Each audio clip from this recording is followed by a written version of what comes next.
ہمارے نزدیک تو اہل حدیث بھی اہل سنت ہیں، بریلوی بھی اہل سنت ہیں، دیوبندی بھی اہل سنت ہیں، اپنے منہج کے اعتبار سے اہل سنت ہے، باقی ان میں خرابیاں آ گئی ہوئی ہیں۔ یہ لادہ بات ہے کہ اہل حدیث اپنے ساتھ اہل سنت لکھتے نہیں ہیں، تو اس لیے لوگ ان کو وہابی کہتے ہیں اور اپنے آپ کو سنی کہتے ہیں۔ جب وہابی کہتے ہیں ان کو غصہ آتا ہے، تو غصہ نہیں آنا چاہیے جب آپ کو توفیق ہی نہیں ہوئی کہ آپ اپنی مسجد میں اہل حدیث کے بعد بریکٹ میں اہل سنت لکھ لیں۔ تو جو لوگ اپنی مسجد میں اہل سنت بریکٹ میں حنفی بریلوی لکھ رہے ہیں، تو پھر ان کو حق بھی ہے کہ وہ اپنے آپ کو اہل سنت کلیم کریں۔ آپ کو تو اہل سنت لفظ سے ہی چڑ تھی، وہ تو اب ہم نے بتایا کہ صحیح مسلم میں اہل سنت کا لفظ ہے، اور آپ کو اتنی چڑ ہوئی کہ آپ نے ان کو کہنے ہیں سنیے دی گل ہے تے اسی اہل حدیث ہے کہنے ہیں، تو پھر آپ کے ساتھ یہی کچھ ہونا تھا۔ آپ نے اپنے پاؤں پہ خود کلاڑی ماری ہے۔ ہم سے نہ اس چیز کا گلہ کریں، فوراً سے پہلے اپنی مسجد سے آپ اہل حدیث کا نام کاٹ دیں، یا لکھنا ہے تو اہل حدیث بریکٹ میں اہل سنت لکھیں، وہ بھی اپنے لیے۔ میں تو اس چیز کے حق میں نہیں ہوں، میں تو اس چیز کو بدعت سمجھتا ہوں۔ شیخ زبیر علی زئی صاحب سے میری 1 to 1 خود بات ہوئی تھی، انہوں نے کہا میرے نزدیک بھی مسجد کے باہر بریلوی دیوبندی اہل حدیث لکھنا بدعت ہے۔ تو میں نے کہا تو آپ نے کیوں لکھا ہوا؟ کہتے ہیں میں نے کوئی نہیں لکھا ہوا، میرا خیال تھا انہوں نے بھی لکھا ہوگا۔ پھر میں لفظ ہے واقعی کوئی نہیں ملا، ٹھیک ہو گیا۔ لیکن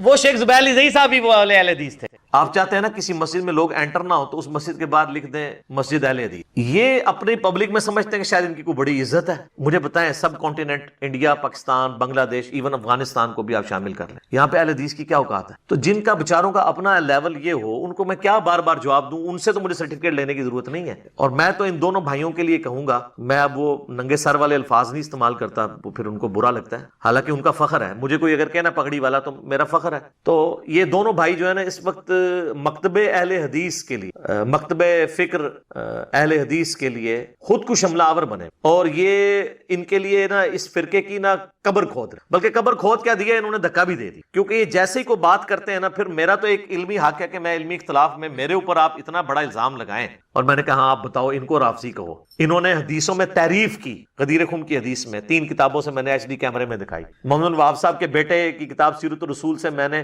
مولا علی کے حق میں اقتباسات اس میں ایچ ڈی کیمرے میں دکھائے، وہ تو تب یہ صاف ہوگی۔ وہ آپ یوٹیوب پہ جا کے لکھیں ریپلائی ٹو ابتسام اینڈ ہشام الہی ظہیر، تو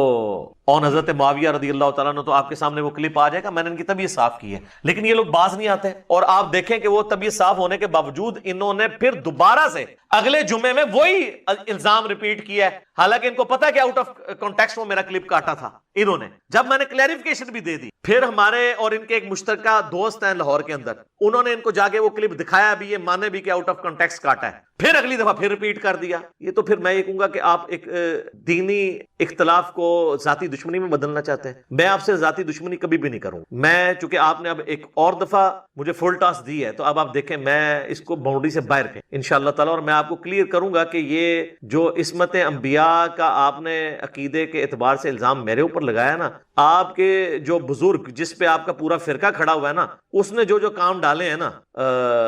اللہ تعالیٰ کی ذات کے حوالے سے، جو اس کی گستاخیاں، یعنی امام احمد ابن تیمیہ المتوفا 728، ہم اس ریکارڈنگ میں وہ جے پی جیز اوریجنل ان کے فتاوی کے اٹیچ کریں۔ اللہ کی شان میں، رسول اللہ صلی اللہ علیہ وآلہ وسلم اور سارے انبیاء کی شان میں، صحابہ کرام میں سے عبداللہ بن عمر کی شان میں، اور چوتھی بدعت کی جو انہوں نے خود ساختہ ڈیفینیشن کی ہے، اور اس میں انہوں نے بدعت شروع کرنے کے جو سرٹیفکیٹ جاری کی، یہ 4 اوریجنل ریفرنسز میں انشاءاللہ تعالی دکھاؤں گا، ان کی طبیعت صاف کروں گا۔ ابھی ذرا یہ اذانیں شروع ہوگی، اذانوں کے وقفے کے بعد آپ کو نا میں انشاءاللہ اس کو لے کے چلتا ہوں۔ ہاں جناب، اذان کے وقفے سے پہلے ہم ڈسکس کر رہے تھے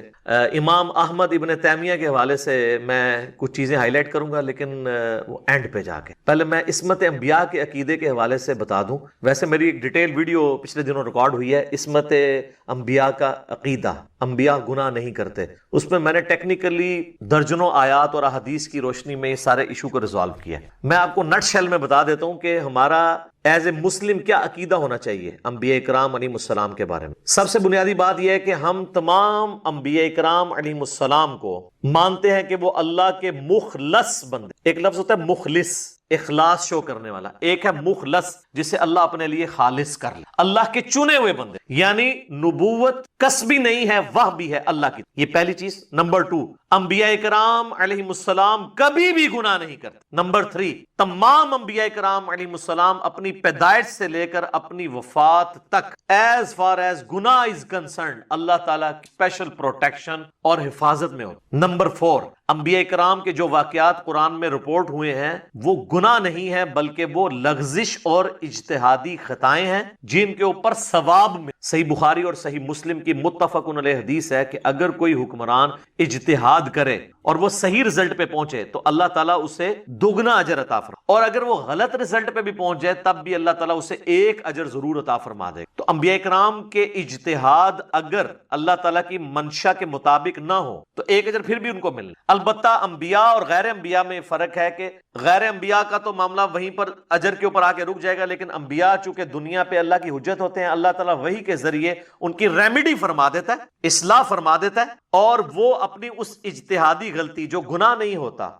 سرکشی نہیں ہوتی، حرام نہیں ہوتا، بلکہ اجر ملتا ہے اس کے اوپر، وہ اس کے اوپر قائم نہیں۔ اس کی کئی ایک نمائندہ مثالیں موجود ہیں قرآن کے اندر۔ ٹاپ آف دا لسٹ اپنے محبوب صلی اللہ علیہ وآلہ وسلم کے حوالے سے سورۃ الانفال کی آیت نمبر 67 آنورڈ اگر آپ پڑھ کے دیکھیں تو اس میں غزوہ بدر کے جو قیدی نبی صلی اللہ علیہ وآلہ وسلم نے چھوڑ دیے تھے اس کے حوالے سے اللہ تعالیٰ نے ذکر کیا ہے، ما کان لنبی ان یکون لہ اسرا، کسی نبی کے لیے شایان شان نہیں ہے کہ وہ قیدی بنا کے رکھے کافروں۔ مراد یہ کہ یہ جو باغی ہیں، نبی کے دشمن ہیں، اللہ کے دشمن، ان کو قتل کرنا چاہیے، ان کو فدیہ لے کے چھوڑنا نہیں چاہیے۔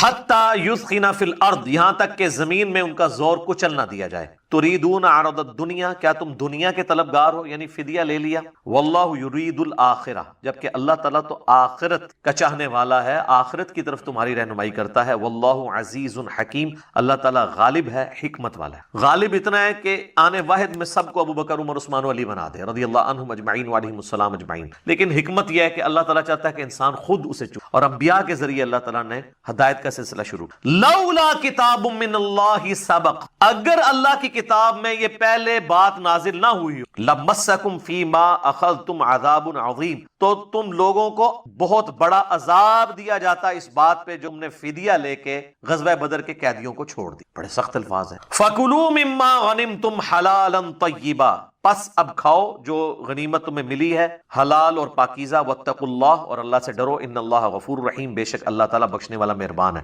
اچھا، اس میں پیر کرم شاہ صاحب الازہری نے بریکٹ میں خود لکھا ہے کہ اجتہادی خطا اللہ نے معاف کر دی، اجتہادی خطا کا لفظ لکھا ہے انہوں نے، قرآن سے تو بالکل واضح ہے۔ اور یہ جو اللہ نے کہا نا کہ اگر پہلے ایک آیت نازل نہ ہوئی ہوتی، وہ سورہ محمد کے اندر سٹارٹ کے اندر آیت ہے سورہ قتال، جو قتال کے اوپر پہلی سورت تھی جہاں مسلمانوں کو اجازت ملی کہ اب آپ کافروں کے خلاف تلوار اٹھا سکیں۔ مکے میں تو حکم تھا کفو ایدیکم، اپنے ہاتھوں کو بندھے رکھو، مدینہ شریف میں جہاد کا حکم ملا، اس میں تھا کہ پھر جب کافروں سے تمہاری مڈ بھیڑ ہو تو چاہو تو کافروں کو قید میں رکھ لو، خواہ قتل کرو، خواہ ان کو فدیہ لے کے چھوڑو۔ تو نبی علیہ السلام نے اس آیت کے تحت اجتہاد کیا، حالانکہ اس کے بعد سورۃ البقرہ میں وہ آیت بھی نازل ہو چکی تھی کہ جب تک پورے کا پورا دین اللہ کے لیے خالص نہ ہو جائے یہ قتال کو جاری رکھ، یعنی وہ قیدیوں والا معاملہ نہیں۔ لیکن نبی علیہ السلام نے وہ سورہ محمد کی آیت سے پلی لے لی اور اللہ تعالیٰ نے بھی اس اجتہاد کو ایکسپٹ کر لیا، چونکہ پیغمبروں کی طبیعت میں شفقت ہوتی۔ حالانکہ صحیح بخاری مسلم موجود ہے، حضرت عمر نے یہی مشورہ دیا تھا کہ ان کو قتل کیا جائے، اور بعد میں اللہ تعالیٰ نے کہا میری بھی خواہش یہی تھی کہ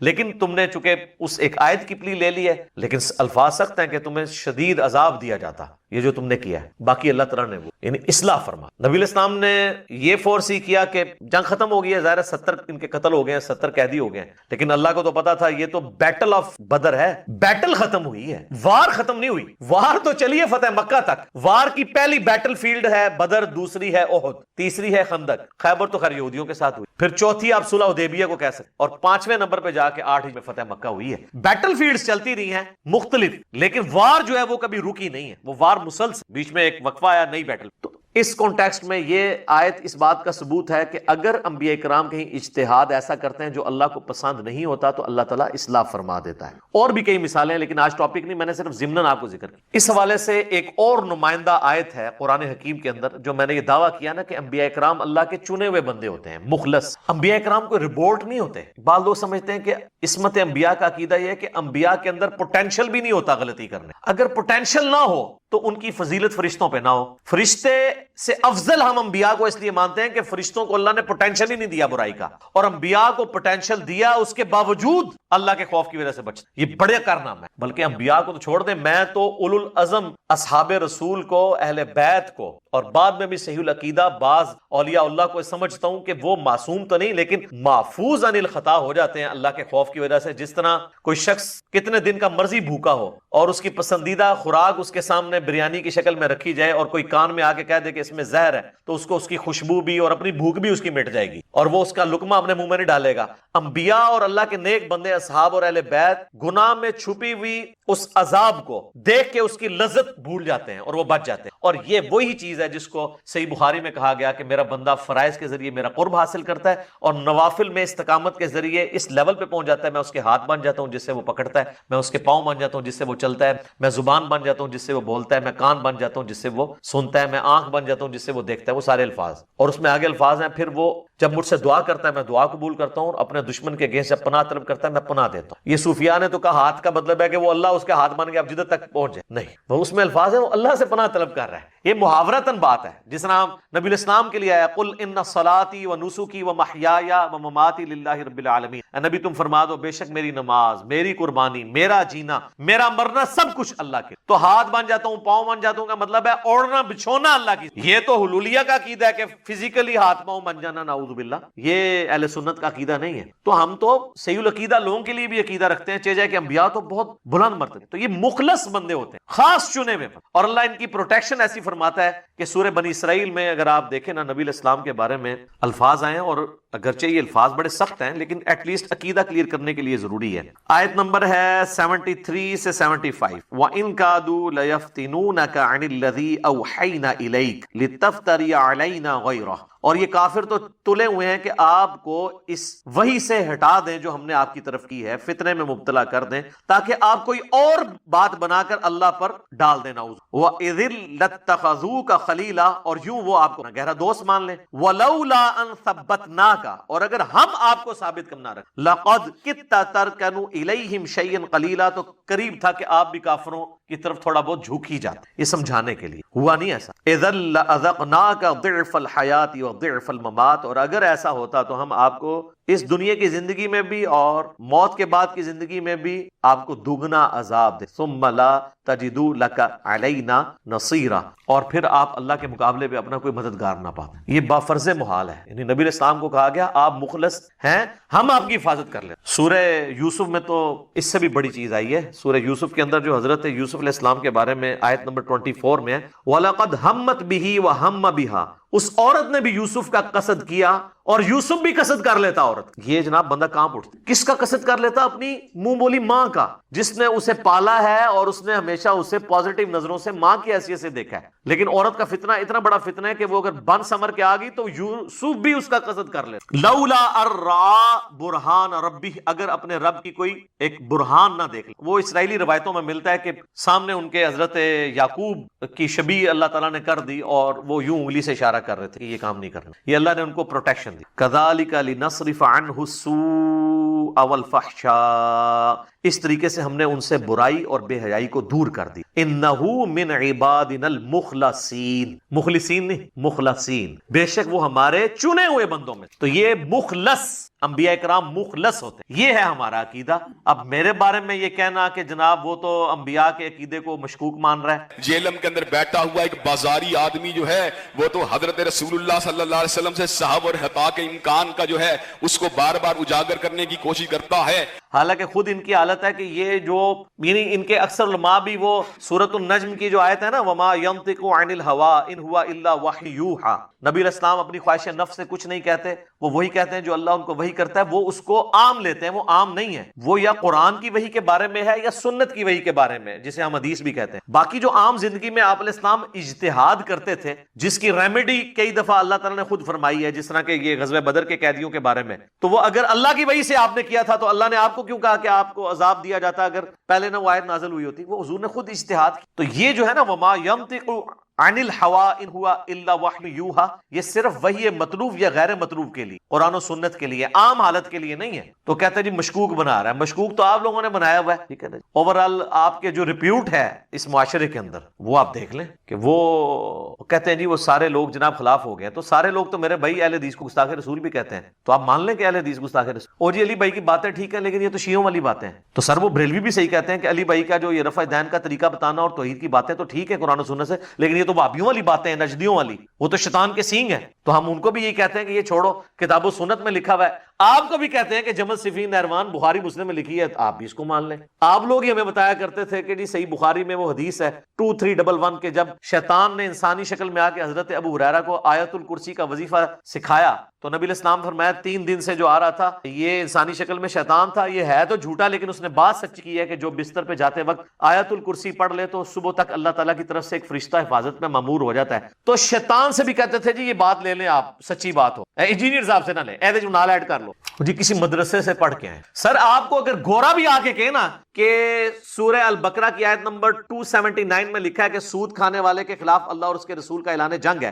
آپ یہ کہیں گے اس کو کیا کہ چونکہ تو گورا ہے پہلے مسلمان ہو پھر ڈگری لے کے آپ پھر ہم اس آیت کو مانیں گے، اس وقت تک میں نے یہ آیت ہی سسپینڈ کر دی ہے، میں نے یہ آیت ماننی نہیں، تو یہ آپ کہیں گے. آپ نے ریفرنس کو فالو کرنا ہے، کتابوں کو مانے بابوں کو نہیں. مرنے سے پہلے اے مسلمان کر لے اس پہ غور، کتابوں کا خدا اور ہے، بابوں کا خدا اور. کہنے کو تو دی سب کا اسلام ہے، لیکن سلفی بھی کہتے ہیں ہم اسلام کو فالو کر رہے ہیں، صوفی بھی کہتے ہیں، تو کہنے سے کیا ہوتا ہے؟ کہنے کو تو دی سب کا اسلام ہے، لیکن کتابوں کا جہاں اور ہے، بابوں کا جہاں اور بابوں کا وکھرا جہاں اور. ٹھیک ہے، اس کا ایک اپنا ہی جہاں ہوتا ہے. تو یہ خدا کے لیے ہوش کے ناخن لیں. اس طرح کے الزامات آپ لگائیں گے، آپ نے چونکہ لگائے ہیں، میں نے پہلے بھی طبیعت صاف کی تھی، اب میں آپ کو اینڈ پہ وہ 4 حوالے دے دیتا ہوں تاکہ آپ کی طبیعت صاف ہو جائے کہ آپ کے بزرگ نہ صرف اللہ کے گستاخ تھے، رسول اللہ کے بھی گستاخ تھے، صحابہ کرام کے بھی گستاخ تھے، اور دین کی جڑیں انہوں نے اکھاڑی ہیں. میں 4 حوالے پیش کر رہا ہوں اس کے اوپر جس کے اوپر آپ کا پورے کا پورا فرقہ اہل حدیث کھڑا ہے. اب یہ میں بڑے سخت لفظ استعمال کر رہا ہوں، میں آج تک یہ الفاظ اس طرح نہیں بولا کرتا. اس کی وجہ یہ ہے کہ میں اس روئے عرض پہ سب سے زیادہ محبت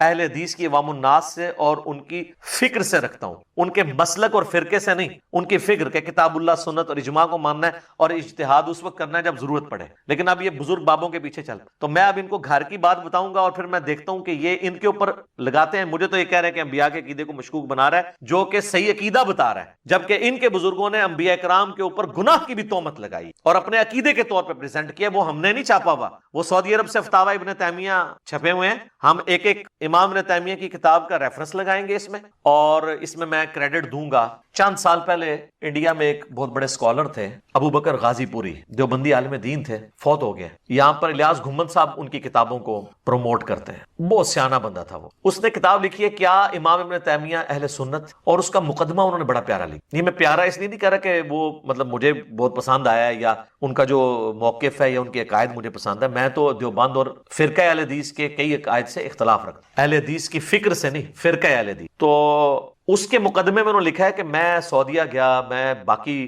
جگہوں پہ گیا تو میں نے دیکھا کہ سلفی فتنہ پوری امت میں پھیل رہا ہے، اور یہ فتنہ اس طرح پھیل رہا ہے کہ یہ ہمارے بزرگوں کو کافر، مشرک اور پتہ نہیں کیا کچھ کہتے ہیں. تو کہتے ہیں میں بڑا عرصہ پریشان رہا انڈیا واپس آ کے کہ اس فتنے کے آگے بند کیسے بند آ جائے. تو پھر میں نے سوچا کہ میں جو الزامات یہ ہمارے بزرگوں کے اوپر اور ہمارے عقیدوں پہ لگا رہے ہیں نا، ہم وہ سارے عقیدے ان کے بزرگوں سے ثابت کرتے ہیں. یہ وہی چیز ہے کہ بیٹا تو کیوں فیل ہوا؟ ابا جی آپ کے دوست کا بیٹا بھی فیل ہو گیا ہے، یہ جواب تو نہیں ہے نا. وہ آپ کے دوست کا بیٹا فیل ہونے سے آپ نے پاس تو نہیں ہو جانا، ہونا چاہیے دونوں ہی فیل ہو گئے. تو اس نے کہا کہ میں ان کو الزامی جواب اینٹی وینم دے دوں تاکہ ہمارا پیچھا چھوڑ دیں. سر وہ کتاب پڑھنے سے تعلق رکھتی ہے. گوگل میں جا کے آرکائیو کے اوپر آپ جائیں، کیا ابن تیمیہ اہل سنت ہیں، وہ کتاب آپ کو اردو میں ملے گی، انگلش میں بھی ٹرانسلیٹ ہوئی ہوئی ہے. چھوٹی سی کتاب ہے اور وہ اتنی مجھے پسند ہے کہ ہم نے اپنی ویب سائٹ ahlsunnatpak.com میں آل ریسرچ پیپرز والے پورشن کے اندر ریسرچ پیپر نمبر 14 کے نام سے رکھی. عربی میں وہ اوریجنل ریفرنسز وہ میں نے نکالے، عربی والے ریفرنسز میں نے مکتبۃ الشاملہ سے اوریجنل اہل حدیثوں کے وہ ریفرنسز نکالے ہیں جو سعودی عرب والوں نے سافٹ ویئر بنایا. اردو والی وہ کتاب انڈیا سے چھپی ہوئی ہے، پاکستان میں بھی چھپ رہی ہے، اور انگلش والی بھی انہوں نے ٹرانسلیٹ کی ہے پوری کتاب. میں نے صرف ریفرنسز جو ہے نا وہ 2-4 صفحوں کے اوپر نکال کے نا علیحدہ سے کر دیے، اور ایک ایک کے ساتھ لکھا ہے کہ یہ آپ مکتبہ شاملہ میں بیچ کریں، نہ نکلے تو ہمیں پکڑیں، آؤٹ آف کانٹیکسٹ بھی ہو تو تب بھی ہمیں پکڑیں، آئیں بات کریں. تو وہ تو تقریباً 16-17 ریفرنسز ہیں، میں صرف 4 بتا رہا ہوں ابھی حصول برکت کی. حق 4 یار ابو بکر، عمر، عثمان، علی رضی اللہ عنہم اجمعین وعلیہم السلام اجمعین کی نسبت سے. باقی آپ خود اس میں پڑھ لیجئے گا. اور وہ 4 ہی میں نے ٹاپک لینے تھے، اللہ تعالیٰ کی ذات سے ریلیٹڈ، نبی علیہ السلام کی، صحابہ سے، اور اوورال دین کے مقدمے کے اعتبار سے. اللہ تعالیٰ کے حوالے سے امام ابن تیمیہ نے ایک کتاب لکھی ہے جو فلاسفہ کے رد، اس میں انہوں نے فلاسفہ کی جو سوالات تھے اس کا جواب دیتے ہوئے ان کو ہوش نہیں رہی، اور جب فلاسفہ نے متشابہات کے اوپر کوسچن کیا تو قرآن نے تو ہمیں حکم دیا کہ متشابہات کے بارے میں آپ نے پڑھنا ہی نہیں ہے، سورہ آل عمران آیت نمبر 07، صرف محکمات کی پیروی کرنی ہے، اور اس کا علم کہنا ہے کہ اللہ کے ساتھ خاص ہے۔ اللہ نے اپنے بندوں کی نشانی بتائی ہے کہ وہ علم اللہ کے ساتھ خاص ہے، یہ کہہ کے اس کے بعد کہتے ہیں ربنا لا تزغ قلوبنا بعد اذ ہدیتنا وہب لنا من لدنک رحمہ انک انت الوہاب۔ لیکن ابن تیمیہ نے یہ نہیں کیا، انہوں نے جواب دیتے دیتے نا وہ اتنا آگے گئے، انہوں نے سوال کیا کہ آپ کہتے ہو اللہ ہمیشہ سے ہے، تو اگر اللہ ہمیشہ سے ہے تو مخلوق تو اس نے بعد میں پیدا کی، مخلوق پیدا کرنے سے پہلے اللہ کیا کر رہا تھا؟ اچھا، اب اگر ہم یہ جواب دیتے ہیں کہ اللہ فارغ تھا، تو کہتے ہیں کہ فارغ ہونا تو ایک نقص ہے، تو اس کا مطلب اللہ فارغ تھا۔ تو ابن تیمیہ نے بجائے یہ کہنے کہ یہ متشابہات ہیں، یہ اللہ کی صفات کے پیچھے تو ہم نہیں پڑھتے، یہ تو وہی جانتا ہے، انہوں نے کہا کہ نہیں، حوادث کی بھی کوئی ابتدا نہیں ہے۔ یہ دو ٹرم سمجھ لیں، قدیم اور حادث۔ قدیم صرف اللہ ہے، یہ فقہ کو بھی آپ سمجھیں، علم الکلام کی ٹرم، فقہ کی نہیں، علم الکلام کی ٹرم۔ قدیم وہ ہستی ہے جو ہمیشہ سے ہو، ویسے ہم اردو میں تو قدیم کہتے ہیں پرانی چیز، لیکن علم الکلام میں قدیم کہا جاتا ہے کہ وہ ہمیشہ سے، تو قدیم صرف اللہ۔ اللہ کے سوا ہر چیز حادث ہے، انبیاء، فرشتے، جنات، مخلوقات۔ تو جب ابن تیمیہ نے کہا نا حوادث کی بھی کوئی ابتدا نہیں، جس طرح اللہ ہمیشہ سے ہے نا، حوادث بھی ہمیشہ سے ہیں، تو اب اس کا مطلب کیا ہوا کہ مخلوق بھی ہمیشہ سے ہے۔ اب یہ تو لکھ بیٹھے، تو اب کھڑی ہوگی مصیبت، پھر قدیم اور حادث کا فرق ہی ختم ہو گیا۔ قدیم اور حادث کو الگ کرنے کا نام ہی توحید ہے۔ اب یہ نہ سمجھیے گا کہ یہ میری عقابی نظروں نے اس چیز کو دیکھ لیا، صرف یہ چیزیں ابو بکر غازی پوری صاحب نے اس کتاب کے اندر لکھی اور وہ چیزیں انہوں نے ہائی لائٹ کی۔ اب ہوا کیا کہ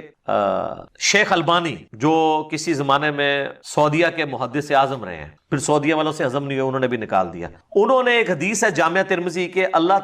جامعہ ترمذی کی، کہ اللہ تعالیٰ نے سب سے پہلے قلم کو پیدا کیا۔ یہ حدیث انہوں نے سلسلہ حدیث صحیحہ میں لی اور اس کے نیچے بحث کہ یہ حدیث بالکل ٹھیک ہے کہ اللہ نے سب سے پہلے قلم کو پیدا کیا اور فرمایا کہ لکھ جو کچھ ہو چکا اور جو کچھ ہونے والا ہے، تو ساری تقدیر اس نے لکھ۔ اس کے اوپر وہ تفسیر کرتے ہوئے لکھتے ہیں، پہلے وہ صوفیاء کا رد کرتے ہیں، پھر ابن تیمیہ کا۔ وہ کہتے ہیں صوفیاء نے اس سے کنسیپٹ یہ لیا ہے کہ قلم سے پہلے نبی علیہ السلام پیدا ہو چکے تھے، اس لیے قلم کو کہا گیا کہ لکھ جو کچھ ہو چکا اور جو کچھ ہونے والا ہے۔ تو ان کا کہ اس طرح کی تو کوئی روایت ہمارے پاس موجود نہیں ہے، تو یہ جو کہا گیا نا لکھ جو کچھ ہو چکا، تو اس سے مراد قلم خود پیدا ہوا تھا، یہ لکھا اسے کہ میں پیدا ہوا، اس کے بعد اس نے تقدیر لکھ دی۔ آپ کیوں خود سے چیزیں بیچ میں داخل کرتے ہیں کمزور روایتوں کو اور من گڑت روایتوں کو جمع کر کے؟ پھر انہوں نے ابن تیمیہ کا رد کیا اور انہوں نے کہا اللہ تعالیٰ ابن تیمیہ پہ رحم کرے، کاش وہ اس طرح کے جملے نہ لکھتے تو ہمارے دل میں ان کے لیے اس طرح کی بات نہ آتی، لیکن انہوں نے تو لکھ دیا، اللہ ان کو معاف کرے، کہ حوادث کی بھی کوئی ابتدا نہیں ہوتی ہے۔ تو انہوں نے کہا یہ حدیث ثبوت ہے کہ حوادث کی ابتدا ہے اور پہلا حادثہ قلم کا پیدا ہونا۔ ظاہر دیکھ جب اللہ کے نبی فرما رہے ہیں، یہ کہتے ہیں قرآن صحیح حدیث ہمارا مذہب ہے، ابن تیمیہ کو نہیں حدیث پتا تھی ترمذی کی کہ سب سے پہلے اللہ نے قلم کو پیدا کیا، قلم سے پہلے کوئی حادثہ ہوا ہی نہیں ہے، تو وہ کیوں کہتے ہیں ہمیشہ سے ہیں حوادث؟ اور یہ البانی نے گرفت سلسلہ حدیث صحیحہ کے اندر، ہم جے پی بھی ایڈ کریں گے آپ کی، کہتے ہیں نا بزرگوں سے پوچھ کے یہ کل کا چھوکرا کر رہا ہے، آپ چھوکرا ضرور کہ مجھے کوئی اس پہ نہیں ہے، لیکن میرے علمی دلائل کو تو لے کے میں چھوکرے ورڈ کو برا نہیں سمجھتا۔ ہاں جب آپ کہتے ہیں نا کہ یہ جو ہے وہ جاہل چھوکرا ہے، پھر میں اس کو برا سمجھوں۔ چھوکرا تو کہتے ہیں ینگ بوائے کو، آپ کہہ لیں، میں نہیں اس سے برا سمجھتا، میرے لیے فخر ہے کہ میں 43 ایئرس کی ایج میں بھی مجھے آپ چھوکرا کہہ رہے ہیں، ٹھیک ہے نا جی، تو یہ میرے تو فخر کی بات ہے، میں تو اپنی بیوی کو بتاؤں گا کہ دیکھو، ٹھیک ہے۔ اچھا، وہ رد کیا شیخ البانی نے، اور خود شیخ زبیر لیزئی صاحب بھی اس رد کو مانتے تھے اور وہ بھی کنڈیم کرتے تھے، بلکہ ایک میری فون کال ریکارڈڈ ہے ہمارے سرفراز بھائی کی، اس میں میری بھی آواز ہے، جس میں انہوں نے مانا ہے کہ ابن تیمیہ کی ان عقائد سے ہم اعلان برات کرتے ہیں، لیکن مسئلہ یہاں تو نہیں حل ہونا نا، ابن تیمیہ سے شیخ الاسلام کا لقب بھی لینا ہے نا۔ ویسے زبیر لیزئی صاحب تو نجی محفلوں میں کہتے تھے میں تو اسے حافظ ابن تیمیہ کہتا ہوں، اور میں نے کہا شیخ صاحب آپ نے تو مضمون لکھ دیا ہے، کیا ابن تیمیہ اہل سنت تھے؟ تو یہ آپ نے وہ کتاب پڑھی ہے ابو بکر غازی پوری کا جواب لکھا، وہ کتاب تھی نا ابو بکر غازی پوری کی، کیا ابن تیمیہ اہل سنت تھے؟ تو زبیر لیزئی صاحب نے ان کو پھکی دی کہ تمہارے بڑے بڑے علماء ملا علی قاری فلاں فلاں جو ہے نا ابن تیمیہ کو اہل سنت مانتے تھے۔ میں نے کہا یہ جواب نہیں ہے، جواب یہ ہے کہ اس نے ابن تیمیہ کے جو فاسد عقائد بتائے نا ان کا آپ جواب دیں۔ تو میں نے پھر ان سے پوچھا آپ نے کتاب پڑھی؟ کہتے میں نے کتاب تو کوئی نہیں پڑھی۔ تو میں نے کہا آپ اس کتاب کا جواب لکھ رہے ہیں؟ وہ واقعی جواب میں بھی نظر آ رہا ہے کتاب نہیں پڑھی ہوئی، کیونکہ اس کتاب میں تو سنگین الزامات لگائے گئے تھے، اس میں یہ والا الزام بھی تھا، تو اس کا جواب اگر وہ دیتے تو زبیر لیزئی صاحب پھر وہ اہل حدیث میں سے تو نکال نکال دیے گئے تھے. پھر میں نے ان کو بتایا اس میں یہ لکھا ہے, تو پھر مجھ کو علی بھائی یہ تو ہمارا تو اعلان برات ہے. پھر انہوں نے فون کال میں بھی کچھ چیزوں کا ذکر کیا. یہ اللہ کے بارے میں ہو گیا جی, خالق اور مخلوق کا فرق ہی ختم ہو. اب اس کو آپ جو مرضی سمجھے اور آپ امام الموحدین کہتے رہے ابن تیمیہ کو, اب عوام پوچھے گی, ہم تو عوام کی عدالت میں رکھ رہے. دوسرا آ جائے نبی علیہ السلام کے بارے میں, انبیاء کی عصمت جو میرے اوپر انہوں نے الزام لگایا. ابن تیمیہ نے انبیاء کرام علیہ السلام کی عصمت پہ یہاں تک حملہ کیا ہے, اس نے لکھا ہے فتاوی ابن تیمیہ کی 10ویں جلد کے اندر کہ انبیاء کو جو ہم معصوم مانتے ہیں تو اس کا ہرگز یہ مطلب نہیں ہے کہ انبیاء سے گناہ نہیں ہوتے ہیں. اس کا مطلب ہے کہ انبیاء کرام گناہ پر قائم نہیں رہتے. ہم اسے اجتہادی خطا کہہ رہے ہیں, وہ کہہ رہے ہیں گناہ, اور اس نے لکھا ہے گناہ مطلقاً میں گناہ کبیرہ اور صغیرہ دونوں شامل, حتیٰ کہ وہ جھوٹی روایت جو دین کی جڑ کاٹنے والی کہ نبی علیہ السلام کی مبارک زبان پہ بتوں کی تعریف جاری ہوگی, وہ جھوٹی روایت. سورۃ النجم کی آیت نمبر 19 اور سورۃ الحج کی آیت نمبر 52, اس کی تفسیر آپ ابن کثیر میں 52 سورۃ الحج کی پڑھ لینا. اس کی تفسیر میں نا پرانے مفسرین نے کچھ روایتیں نقل کی, وہ جعلی روایتیں ہیں. ابن کثیر نے خود رد کیا ہے کہ نبی علیہ السلام ایک دفعہ سورۃ النجم کی آیات پڑھ رہے تھے تو آپ کی زبان سے نا جب سورہ النجم کی آیت نمبر 19 20 21 آئی نا تو ساتھ ہی آپ کی مبارک زبان سے نکل گیا تلکل غرانیک العلا, یہ بلند اور اعلیٰ مرتبے والی دیویاں ہیں اور ان کی شفاعت قیامت کے دن قبول کی جائے گی. تو کافر اور مسلمان دونوں سجدے میں گر پڑے کہ بھئی آج تو حضور نے بھی ہمارا مقدمہ مان لیا. یہ روایت مرسل روایت ہے, کسی سے ابھی تک ثابت نہیں ہے. ابن تیمیہ اس روایت کو صحیح سمجھتا تھا اور فتاوی ابن تیمیہ میں اس نے انبیاء پہ جو یہ گناہ کی تہمت لگائی نا, اس کی دلیل میں یہ روایت پیش. اور اہل حدیث آج کل کے کہتے ہیں روایت جعلی ہے, تو تمہارے روحانی ابا جی کو نہیں پتا تھا یہ جعلی ہے کہ نہیں؟ اب ذرا لگاؤ نا اس کے حکم. اس نے نہ صرف روایت کو صحیح کہا بلکہ اس سے رزلٹ نکال کے انبیاء پہ گناہ کی تہمت لگائی ہے, اور اس نے صغیرہ اور کبیرہ دونوں گناہوں کا صدور مانا ہے انبیاء سے, اور کہا کہ فرق صرف یہ ہے کہ عام آدمی کو توبہ کی نصیب ہو بھی سکتی ہے نہیں, لیکن انبیاء توبہ کر لیں. منو کہندے ہو جی مشکوک کیتا عقیدہ تواڈے ابا جی نے مشکوک کیتا ہے, اے ہن تواڈی عوام تانوں پوچھے گی کہ تسی جناب خود کش حملہ آور بنے ہوئے ہو اپنے فرقے ہوتے. تو یہ انہوں نے یہ حرکت کی. تیسری آپ یہ کہتے ہیں عظمت صحابہ اور اہل بیت کانفرنسز بڑی کرانے. اہل بیت کا نام تو برکت کے لیے لکھتے ہیں, اس میں انہوں نے آل امیہ کانفرنس ہوتی ہے تو, اور یہ کہتے ہیں جی وہ جی ہم تو بڑی صحابہ کی بڑی قدر کرنے والے ہیں. سر میں آپ کو بتاتا ہوں, آپ کے ابن تیمیہ نے جو عبداللہ بن عمر کے بارے میں کیا ہے, بخاری اور مسلم دونوں میں حدیث ہے کہ عبداللہ ابن عمر رجل صالح, عبداللہ بن عمر نیک مرد ہے. اس کی توہین کی ہے ابن تیمیہ نے, عبداللہ بن عمر کی توہین. اور وہ اپنی کتاب اقتداء الصراط المستقیم میں لکھتے ہیں, جو میں نے نہیں اس کا اردو ترجمہ کیا, اس کی عربی بھی موجود ہے, ہم وہ بھی لگا دیں گے. اردو ترجمہ دارالاسلام والوں نے شائع کیا ہے, اس کا PDF kitabussunnah.com اہل حدیث کی ویب سائٹ پہ رکھا ہوا ہے. اس میں انہوں نے باقاعدہ لکھا ہے کہ یہ جو انبیاء کی جگہوں کو تلاش کیا جاتا ہے نا, اور عبداللہ بن عمر کے بارے میں آتا ہے کہ جہاں جہاں نبی علیہ السلام نے سفر حج میں نماز پڑھی تھی وہاں سواری روک کے وہ نماز پڑھا کرتے تھے. اور آج تک تو اہل حدیث اس کو سنت کی پیروی کے فخر کے طور پہ واقعات اپنے جلسوں میں سناتے تھے, اور آپ کے ابا جی اس پہ ابن عمر کے اوپر بدعت کا فتویٰ لگا گئے. تو وہ کہتے ہیں کہ یہ جو بدعت ہے نا یہ ابن عمر نے شروع کی تھی, یہ کام خلفائے راشدین سے ثابت نہیں ہے. اور آگے لکھا کہ حضور نے تو ہمیں کہا تھا کہ میرے بعد نئی نئی بدعتوں سے بچنا اور میری اور میرے خلفائے راشدین کی سنت کو لازم پکڑ لینا. یہ خلفائے راشدین نے کام شروع نہیں کیا, یہ ابن عمر نے کیا ہے. تو اب سیدھا سیدھا فتویٰ لگا دیا نا. بعض لوگ سامنے آئے نا ان کے کمزور گول کیپر, وہ کہتے ہیں اس بدعت سے مراد وہ تھا جس طرح حضرت عمر نے تراویح کو کہہ دیا تھا نعم البدعۃ ھذہ, تو حضرت عمر نے تو اس کی تعریف کر کے اس کو جاری کیا تھا. ابن تیمیہ تو ابن عمر کو ابو داؤد, ترمذی, ابن ماجہ کی حدیث جو مشکات میں بھی ہے, علیکم بسنتی وسنت الخلفاء الراشدین المہدیین کی حدیث فٹ کر رہا ہے, اور اس میں الفاظ ہیں کہ میرے بعد نئی نئی بدعتوں سے بچنا, میری اور میرے خلفاء راشدین کی سنت کو لازم پکڑ لینا. یہ حدیث لکھ کے اس نے فٹ کی ہے کہ عبداللہ بن عمر خلیفہ راشد نہیں تھے, انہوں نے یہ بدعت شروع کی. میرے پاس ایک ام القریٰ یونیورسٹی کے اسٹوڈنٹ آئے, اب تو خیر وہ پڑھ کے فارغ ہو چکے ہیں, بڑی دیر بحثیں کرتے رہے, یہ جی وہ لغت کے معنوں میں, اصطلاح کے معنوں میں. میں نے کہا یار اللہ کو جان دیں تم نے, یہ ذرا پوری عربی عبارت پڑھو نا. کرتے کرتے بحث کے بعد تھوڑی دیر کہتے ہیں نہیں علی بھائی آپ کی بات درست ہے. تو میں نے کہا یار یہ پھر اہل حدیث کیوں میرے خلاف ہوئے کہ ابن تیمیہ کو کہتا ہے جی آپ سے جیلس ہوتے ہیں, سیدھی سی بات ہے کہ ہمارے بزرگوں کی غلطی نکالتا ہے جو ہمیں بھی نہیں تھی پتا. آپ کو نہیں پتا تھی, آپ کو کب آپ کی غلطیاں بتاؤں گی؟ شیعہ کو اپنی غلطیاں تب پتہ چلیں گی جب کو سنی بتائے گا. سنی کو اس وقت پتہ چلے گا جب شیعہ بتائے گا کہ بھائی قرآن و اہل بیت مسلم شریف میں لکھی ہوئی ہے. اہل حدیث کو تب پتہ چلے گا دیوبندی بریلوی بتائے گا, دیوبندی بریلوی کو اس وقت پتہ چلے گا جب اہل حدیث بتائے گا. اپنے لوگ تو وہ اپنے پیٹ سے کون کپڑا اٹھاتا ہے. تو یہ بالکل واضح موجود ہے, عبداللہ بن عمر کو بدعت ڈکلیئر, صحابی کی بھی توہین. یہ نیم رافضی نہیں رہا اب ابن تیمیہ, ڈائریکٹ توہین ہے. پکا رافضی ان کی جو ڈیفن ہم کہیں گے ابن تیمیہ کی اجتہادی غلطی ہے اللہ اس کو معاف کرے اجر نہ دے ہمیں وہ اجتہادی غلطی جو اجر کر لو نہ اللہ معاف کرے لیکن تہاڈا کام پا گیا اور تہاڈی ذمہ داری ہے کہ جو فتوے باقی علماء پہ لگاتے ہو لگاؤ اپنے روحانی ابا جی کے اوپر اور میں اس کو بخاری مسلم سے ثابت کرتا ہوں پہلے تو امام بخاری نے یہ 10 حدیثیں اوپر تلے اکٹھی لی ہیں اس کے اوپر انہوں نے باب باندھا ہے نبی علیہ السلام کی جگہوں کو تلاش کرنا جہاں پہ نبی علیہ السلام نماز پڑھتے اور نیچے لے کے آئے کہ سفر حج کے دوران عبداللہ بن عمر جب بعد میں جایا کرتے تھے نا جب وہ حضور کے ساتھ گئے تھے نا ان ساری جگہوں کو تلاش کر کے وہاں پہ نماز پڑھا کرتے تھے حتیٰ کہ وہ راوی کہتا ہے ایک جگہ مسجد بنی تھی مسجد میں نماز نہیں پڑھی ساتھ ایک چٹان تھی اور ان کا حضور نے یہاں پڑھی تھی تو میں یہاں پہ پڑھوں گا تو نبی علیہ السلام کی سنت پہ عمل کرتے تھے تو امام بخاری نے اس سے رزلٹ نکالا ہے ٹھیک ہے کہ حضور کی متبرک جگہ ہے تو یہ امام بخاری ظاہر ہے کہ وہ کتاب و سنت کے ماننے والے تھے اور یہ ابن تیمیہ کہہ رہا ہے کہ یہ عبداللہ بن عمر کی بدعت ہے اس بیچارے کو کیا پتا بخاری اور مسلم دونوں میں حدیث ہے سیدنا عتبان بن مالک ایک صحابی تھے حضور کی خدمت میں حاضر ہوئے یا رسول اللہ میں ایسی جگہ پہ رہتا ہوں کہ مدینہ شریف جب میں نماز کے لیے آپ کے پاس آتا ہوں تو راستے میں بارش ہو جائے تو ندی نالے بہ پڑتے ہیں میرے لیے پہنچنا مشکل ہو جاتا ہے آپ میرے گھر سے تشریف لے آئیں اور گھر میں کسی ایک جگہ پہ نماز پڑھتے ہیں میں اپنا مصلی اسے بنا لوں گا یہ کہتا ہے جی نبیوں کی جگہوں کو تلاش کرنا جو ہے وہ نعوذ باللہ اس کو شرک کی بو آتی ہے اس کی بھی یعنی وہ توحید کی اوور توحید ڈوز ہو جاتی ہے نا تو یہ توحید یہ والی تو نہیں ہے نا نبیوں کے بغیر جو توحید ہے نا وہ شیطانی توحید ہے ٹھیک ہے نا تو پھر اسی وجہ سے تو یہ لوگ بدنام ہوتے ہیں گستاخ رسول ان کو لوگ کہتے ہیں تو یہ بخاری مسلم میں عتبان بن مالک حضور کو لے گئے پورا محلہ جمع ہو گیا جب پتہ چلا حضور آئے ہمارے محلے میں کوئی حلوہ بنا کے لے آیا کوئی چیز اور آ کے حضور صلی اللہ علیہ وسلم نے وہاں پہ پھر کہا کہ بتاؤ کہاں نماز پڑھنی ان کا یا رسول اللہ یہاں پڑھ دیں مسجد بیت انہوں نے بنا لی تو حضور تو یہ کہہ سکتے تھے یار میرا نماز پڑھنا کون سا ضروری ہے یہ تو نبیوں کی جگہوں کو متبرک جگہ نہیں ماننا چاہیے تو وہ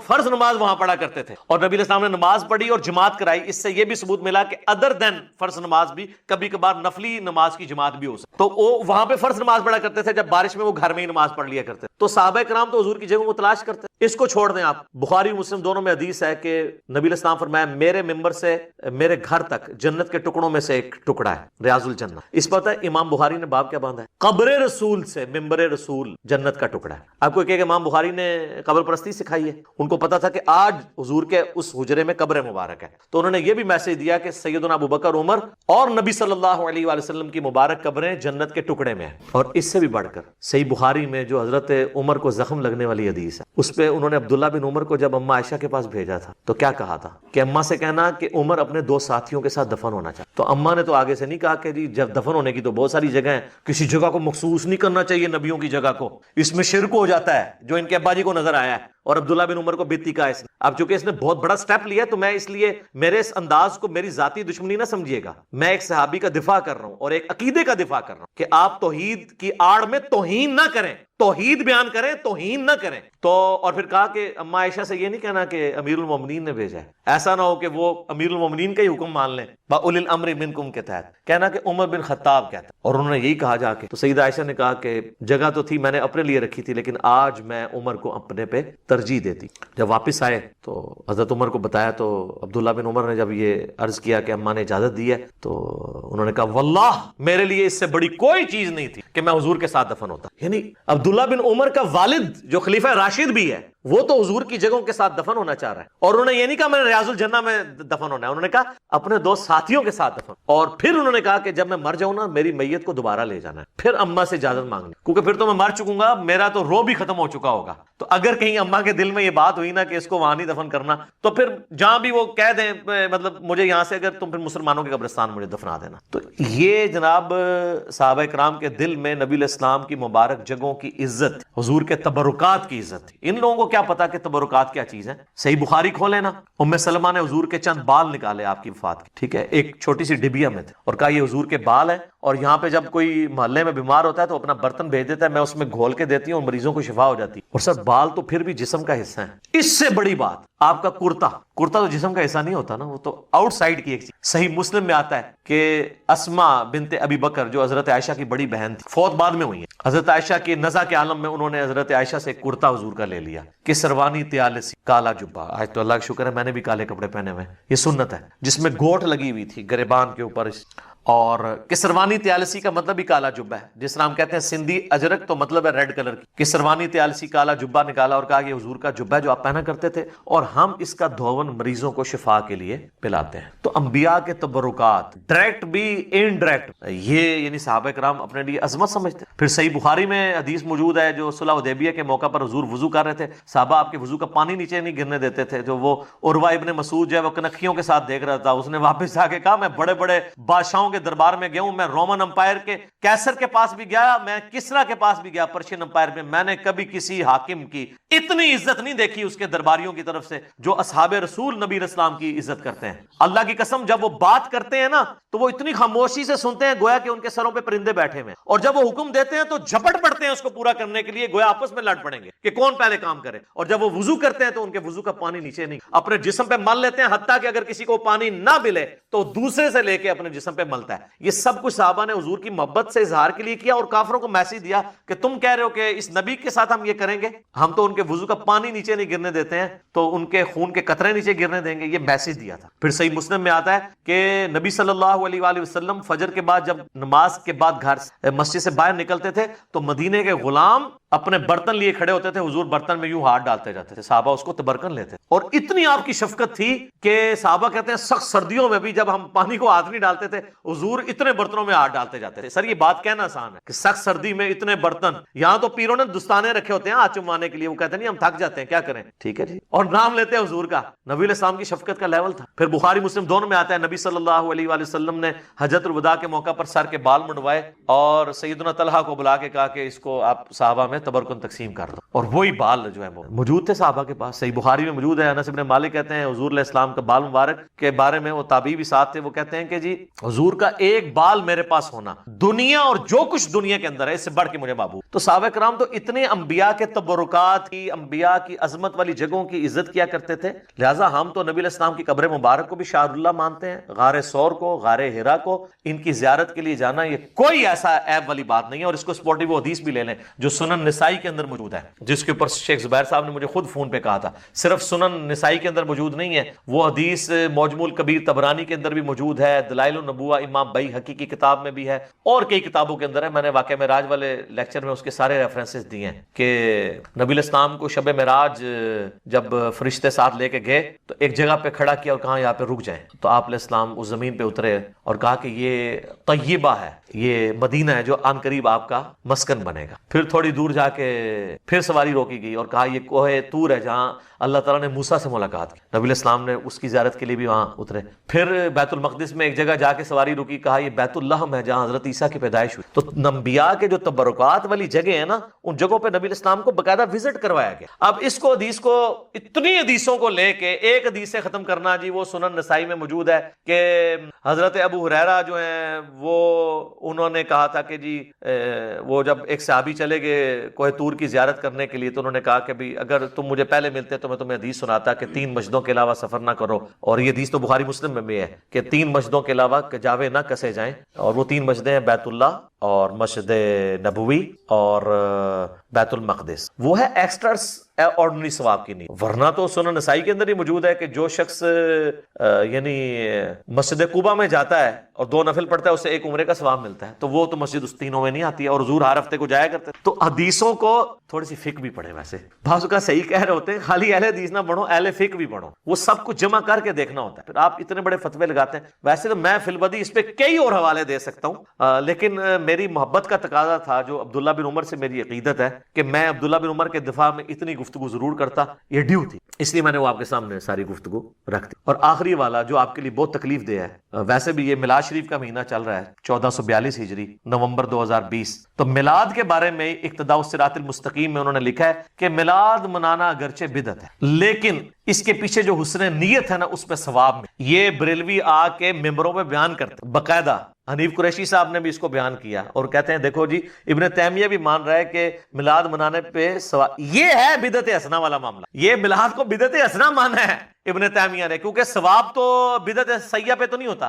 حضور تو کہہ رہے ہیں کل بدعت ضلالہ و کل ضلالۃ فی النار, تمام بدعتیں گمراہیاں ہیں اور تمام گمراہیاں دوزخ میں لے جانے والی ہیں. اس کے تحت اگر کوئی شخص بدعت کے اوپر ثواب کی بشارت سنائے, اگر اس کو بدعت سیئہ مانتا ہے تو یہ تو سیدھا سیدھا اس کے اوپر فتویٰ لگے گا. ہم تو بدعت کا فتویٰ لگاتے ہی نہیں. میرا تو موقف ہے محرم ہو یا ربیع الاول کنٹرول انوائرمنٹ میں آپ پروگرام کریں, غیر شرعی افعال نہ کریں, آپ سیرت سورت اور واقعات جو صحیح سند سے ثابت ہیں بیان کریں, عظمت صحابہ اہل بیت اور نبی الاسلام کی بیان کریں, وہ ٹھیک ہے. لیکن ابن تیمیہ نے لکھا ہے کہ ہے تو بدعت ثواب ملے گا, تو بدعت کے اوپر ثواب کی بشارت سنائی ہے. اور اس نے بدعت سیئہ کہا ہے کیونکہ انہوں نے کہا کہ انہوں نے عیسائیوں سے مستعار لیا ہے, اس کو کنڈیم کر. خیر دارالاسلام والوں کو شرم آئی, انہوں نے نیچے فٹ نوٹ لگایا کہ لیکن جب پتہ چل جائے کہ ایک چیز بدعت ہے تو پھر ثواب نہیں ملے گا. تو تواڈے روحانی ابا جی نوں تے گل نہیں پتہ لگی. تو یہ جب میں نے زبیلی زئی صاحب کو بتایا نا, ابن تیمیہ نے لکھا ہے, مجھے آج بھی یاد ہے, کہتے او علی بھائی اس نے تو ساری بدعتیں حلال کر دی. یہ فون پہ انہوں نے کہا, میں نے کہا تواڈا ہی امام, میں نے کہتے نہیں میں انہوں حافظ ابن تیمیہ کہنا. ویسے انہوں نے رسالہ شیخ الاسلام لکھا ہے, وہ انہوں نے تقیہ کیا تھا اور جائز ہے, اور میں نے ان کو قائم رکھا ہے آخری وقت تک کہ آپ نے کبھی اہل حدیث فرقے کو للکارنا نہیں ہے,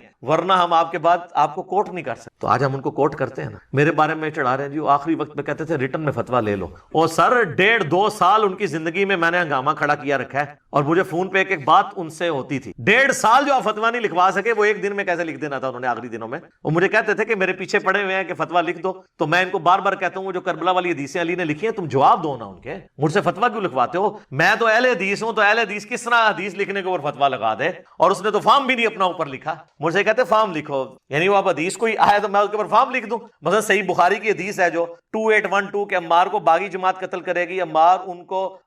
جو ہے وہ اللہ اور جنت کی طرف بلائے گا, وہ جماعت دوزخ کی طرف بلائے گی. اگر اس کے اوپر میں فارم لکھ دوں کہ حضرت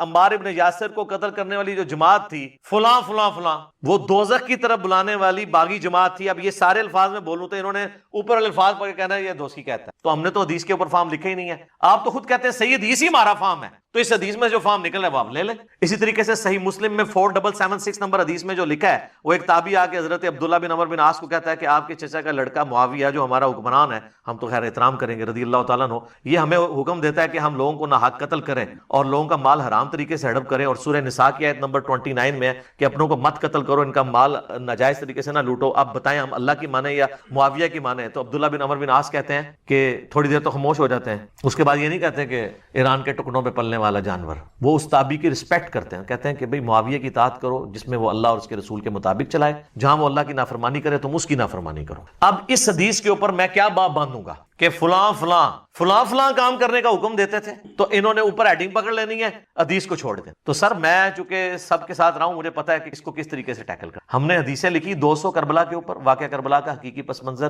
72 صحیح الاسناد حدیث کی روشنی میں, 5 بی ریسرچ پیپر جس میں 200 روایتیں ہیں, عربی میں بھی, اردو میں بھی, انگلش میں بھی, ہندی میں بھی. اکثر حدیث بخاری اور مسلم سے ہیں, اور ادر دین بخاری مسلم پہ میں نے شیخ البانی, شیخ شعیب ارناؤت اور شیخ زبیلی زئی رحمہ اللہ اجمعین کی تحکیم لگائی ہے. کوئی ایک حدیث نہیں اس پہ آپ انگلی رکھ سکیں کہ اس کو تو کسی محدث نے بھی صحیح نہیں کہا, نکالیں. باقی اختلاف تو ہو سکتا ہے, آپ اس کو چھوڑ دیں. اگر آپ کو اختلاف ہے بخاری مسلم تو 70% سے زیادہ آلموسٹ اس کے اندر بخاری مسلم کی حدیث ہے, ان کو لے لیں اور اس کا جواب دیں. وہ جواب نہیں ہے, بس یہ لوگوں نے حدیثاں دسدا ہے, حدیثاں دسدا ہے. تو وہ ریسرچ پیپر آپ مفت ڈاؤن لوڈ کریں ہماری ویب سائٹ ahlsunnatpak.com سے. اگر ہارڈ کاپی منگوانی ہے وہ بھی مفت آئے گی, صرف 300 TCS کا خرچہ آپ نے دینا ہے. صبح 9 سے لے کے شام 5 بجے تک ہماری اکیڈمی کے نمبر 032159000162, اور اگر پاکستان کے باہر سے کریں گے تو ڈھاکہ پاکستان میں ہی منگوائیں گے, باہر نہیں بھیجیں گے, یہاں منگوا سکتے. +92321591000162. بیچ میں نمازوں کے وقفے کے لیے بعض اوقات بند ہوتا ہے, تو آپ فون کریں. 12 کا پیکج آپ کو فری آئے گا, صرف 300 TCS کا خرچہ آپ نے دینا ہے. 12 میں سے 9 ریسرچ پیپر ہیں اور 3 اذکار کارڈ ہیں. یہ آپ کے گھر مفت آ جائے گا, آپ پڑھیں, اس کے بعد دیکھیں کہ بھئی کتابوں کی تعلیمات کیا ہیں اور بابوں کی تعلیمات کیا ہیں. میں نے اس ایشو کو ان اٹینڈڈ چھوڑنا تھا, لیکن اب آپ اس پلیٹ فارم کے اوپر حملہ کر رہے ہیں جو اس وقت موسٹ لیڈنگ پلیٹ فارم ہے اللہ کے فضل سے. میں یہ کوئی اس لیے نہیں بتا رہا کہ اس کے اگینسٹ میں نے کچھ چندہ اکٹھا کرنا ہے, ہم تو 1 روپیہ نہیں کسی سے لیتے, ایک فورن ٹور نہیں لگاتے. عورت کا فتنہ, مال کا فتنہ, فیم کا فتنہ, ہم نے اس کو طلاق دی ہے. جو آپ کہتے ہیں جی وہ اکیلا بیٹھ کے لگا رہتا ہے, اکیلا نہیں تو کافی لوگ بیٹھے, لیکن آج کل کرونا ہے اس لیے ہم بندے دکھاتے نہیں, تو وہ پھر عجیب و غریب لگتا ہے نا. وہ پھر آپ کہیں گے اس میں خالی کرسیاں بھی ہیں, تو سوشل ڈسٹینسنگ بھی ہوتی ہے.